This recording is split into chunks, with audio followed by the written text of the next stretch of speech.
One of the things that I've noticed is that there's significant confusion at the very beginning of a story as to what constitutes action that the character is already wrapped up in and the inciting incident. Hello, and welcome to the Storyteller's Mission with Zena Del Lowe, a podcast for artists and storytellers about changing the world for the better through story. I'm talking about how at the very beginning of your story, your character is already in the midst of action. And that's how I'm phrasing it. They're already going about their business. They already have something they're after. They already have something they want. They already have life going on, because we all do. Right? We all do. Nobody is just sitting around waiting for their story to start. We've already got stuff that we're doing. So I remember one of my students had this story where the character was sitting on the edge of this wall waiting for something to happen that was going to launch the character on the journey. And I was like, well, but what is she already after? Well, she's just bored. You know, she doesn't know what to, no, she already has to have something. Now, that thing can be radically upset. That thing can change dramatically. That thing can be discarded completely. But your character already has a life. And that's how I like to phrase it. They already have a life. They already have things that they're engaged in. They already have stuff that they're pursuing. And it doesn't even have to be huge. It can be that the character is just trying to get through their days, and they go to work and they come home and they turn on the TV and they make dinner, but that's still an action. That's what they're doing. It's what they're doing. It's better if they have something already that they're pursuing, like they already want the promotion, or even if it's not even a promotion, even if they're trying to get the report done for the upcoming quarterly meeting at work. That's something they're engaged in. That's an activity that's already occupying their time. Or if it's not something at work, they're trying to do stuff. They're already actively doing stuff. And the key is for you to know that that is not the inciting incident. That's not the inciting incident. Even when it's this big thing that happens in the story, like, for example, Armageddon. What do you think the inciting incident is in Armageddon? Armageddon is about an asteroid that's headed straight to Earth, and it's going to be a end of world type scenario. And so the people on Earth, of course, are going to try and stop it. Armageddon, it's about to happen. But a lot of people think that the inciting incident is this asteroid headed to Earth, but it's not. If you haven't seen it, it's starring Bruce Willis, and Bruce Willis is an ocean miner. They go deep in the ocean and they're mining down there. They're drilling for oil, I think. I can't remember exactly, but they try to drill, and it's very dangerous work. And he's the head guy on one of these drillers. He's the top guy in the world, I guess. And his team, they're very good at their jobs, but it's a very dangerous line of work. But the reason that the asteroid coming to Earth is not the inciting incident is because, and this is the key, the inciting incident is the thing that draws your protagonist into the story. So no matter what the big event is out here, even if it's that aliens suddenly show up on Earth, that is not the inciting incident. It's whatever it is that triggers your protagonist to be drawn up in that scenario. So in Armageddon, what draws Bruce Willis and his band of merry drillers into the scenario is that NASA approaches them and says, we have an idea. We need to land a team on this asteroid. The only way we can possibly survive this is if we drill deep into the asteroid and plant explosives and blow it up from the inside. And to do that, we need your team. We need the best of the best to be able to get on this asteroid and drill into it and blow it up. And they're not even, these guys obviously are not astronauts. They're drillers. But that's the thing that sucks them into the adventure, is NASA showing up and saying, here it is. And that is the call to action. So I'm going to use some of these terms, the ones that I find helpful. And I do think the call to action is helpful because it helps you remember that it's about your main character. It's about the thing that is inviting them to join the adventure, the call to action. Are they going to answer the call to adventure? Because the truth is, if Bruce Willis and his team said, nah, we're not interested, story over. And the asteroid would still come, but it wouldn't matter because it wouldn't be about our main character.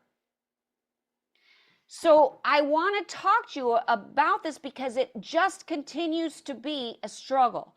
You have to be able to identify the difference between the action that's already happening in the story and the moment that your character is called to action, which is the inciting incident. So I like the name inciting incident. I do use that terminology because it's the thing that incites your character to join their adventure. It's the inciting incident, the thing that launches your character's journey. So I've made a list of a bunch of examples here. Has anybody here seen the movie About Schmidt? Okay, it's one of my favorites. You might write that down. It's excellent. So in About Schmidt, the movie starts where Schmidt is retiring. That is already happening. That's not the inciting incident. That's just already his world. He's sitting in his office. He's waiting for the clock to tick down to 0. That's his last day at work. Now he's in a car in the rain with his wife going to his retirement party. His best friend gives a speech that is really heartbreaking about how basically we spend our lives for this company and then they just replace us. But if you have good friends, if you have the kind of marriage, the kind of relationship that Warren has with his wife, then that's the real acid test of a life well lived. And then Warren Schmidt quickly gets up and goes to the bar by himself to have a drink at his own retirement party because he doesn't feel that his life matters. So the question becomes, what is the inciting incident? Because it isn't retirement. That's already happening in the story. What is the thing, if you've seen it, what is the thing that launches Warren on his adventure, that changes him, that forces him to change? Can anybody remember? What is the new thing? What is the inciting incident? Well, it's when he's flipping through channels and he sees this ad for an Angela Lansbury World Vision type thing, and he adopts a child. He decides to sponsor a child, like a World Vision child. That is what launches him on his journey. That becomes the catalyst for his change. And so at that point, from that moment in the story, it launches him on this new journey of transformation as he starts writing letters to Indugu. It's a very funny device in a lot of ways, but it's also very heartbreaking. So yeah, this is a confusing one. If you don't understand story structure, it could be confusing because some people would say, oh, the inciting incident, he's retiring. No, that's already happening. Oh, well, the daughter's getting married. Nope, that's already happening. That's his normal, already happening in the midst of action. That's his stuff that's already happening in his story. But the thing that's new, the thing that actually triggers his adventure is when he responds to the Angela Lansbury ad and decides to sponsor a child. Now it's his adventure. So it's crazy because it's actually very subtle. In fact, here's the truth. In About Schmidt, we don't even actually see him make the call to sign up. We see him watching, flipping the channel. He flips away and then he flips back. And then we see him reaching for the phone. And that's it. It's a small, teeny moment, but that is the moment. Okay, has anybody here seen Lars and the Real Girl? This is also one of my favorites. It'll be offensive to some of you, I'm sure, but it's actually a really beautiful story. But it's about this guy who ends up getting a sex doll. Now, he's very pure with the sex doll. He's having a hallucination. He's having, not a hallucination, he's having a mental breakdown, basically, and he thinks the doll is real, and he thinks he's in a real relationship with her. And by the way, the church acts exactly like the church should. It's one of the best modern stories where the church is not evil. They're actually loving and good. So anyway, you've got Lars, and at the very beginning of the story, Lars is in crisis already. Now, we don't get exactly why for a little bit, but it turns out it's because his sister-in-law is pregnant and she's getting close to having the baby, and it's triggering his trauma. But that's not the thing. The pregnancy isn't the thing that is the inciting incident. That's just already happening in the story. The other thing that's already happening in the story is that he's met Margot, who is the love interest, the real girl. She's the real girl that he actually should be with. He already has met her. She's already interested in him. They are already co-workers. So Margot being there isn't the inciting incident. That's already part of the action. The inciting incident, the thing that launches Lars on his journey towards transformation, is when he learns from a coworker about these sex dolls, and then he orders one himself. And again, the reason people miss that is because we don't actually see it. We don't actually see that inciting incident. All we see is the coworker talking about these sex dolls, and we see the moment where maybe that idea strikes him, but we never actually see him do it. And then the next thing you know, this box arrives. But that's the thing that launches him on his journey, because he needs to heal from his past trauma. And it's Bianca who ends up launching him on that journey so that he can finally be ready for the real girl. He has to heal from his past trauma so that he can actually love and be loved. It's a beautiful story. I highly recommend it. But again, another one where people miss what the actual inciting incident is, partly because it happens off screen. We don't see it happen. And yet, that's definitely the inciting action. Okay, what about Jaws? What's the inciting incident in Jaws?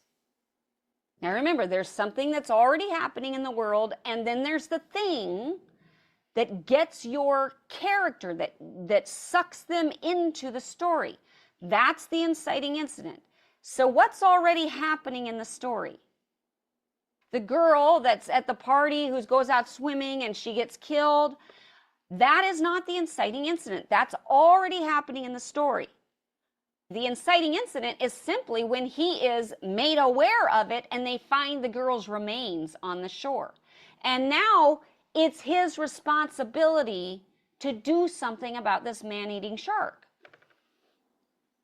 But he could say, nah, I'm not going to do anything, in which case the story would be over. Right? It's the thing that draws him up into the adventure. All right? So, Star Wars. This is one where people are so confused about what the actual inciting incident is in Star Wars. What do you think the inciting incident is in Star Wars? Well, first of all, who's the main character of Star Wars? So Luke Skywalker is our main character. Good. So what is the thing that draws Luke into a story that launches him, that launches him on the adventure that transforms and changes him? Think about it like that. It's not just that where his world collides with something else. It's the thing that launches him on his personal journey of transformation and change.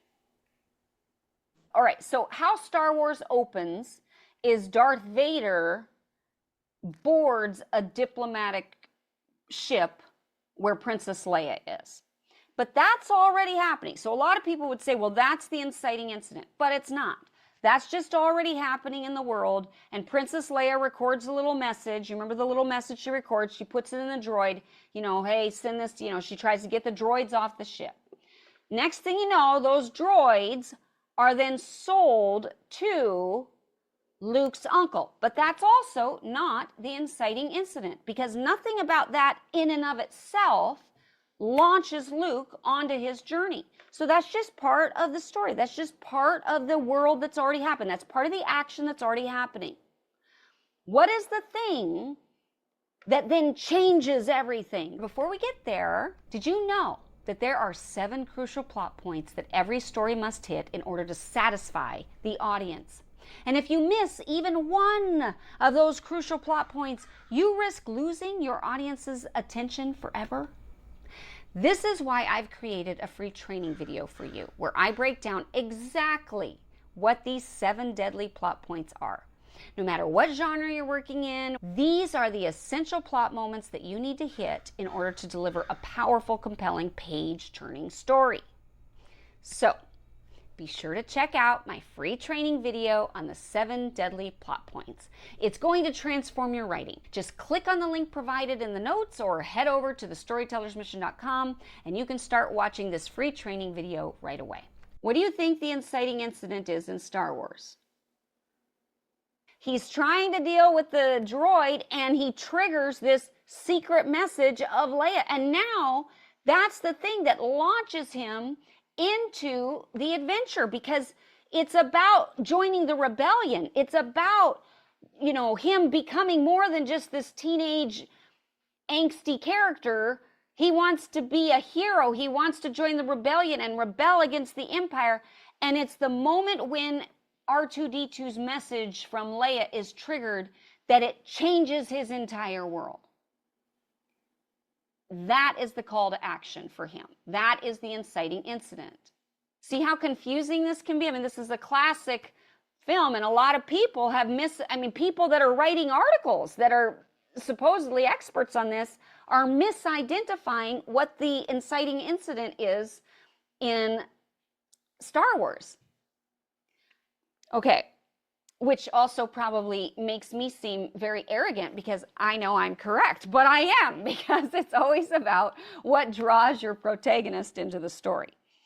Let's do another one. I'm deliberately choosing ones that make it less clear, that might be confusing, and where people were wrong in their answers that they're giving online, where people are wrong.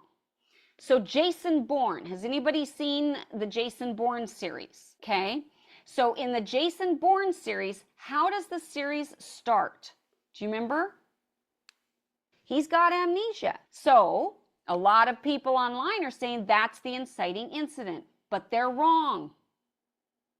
They're wrong. Why are they wrong? Because that's just the normal situation he's already in. He's just going to keep going along having amnesia. It doesn't change anything.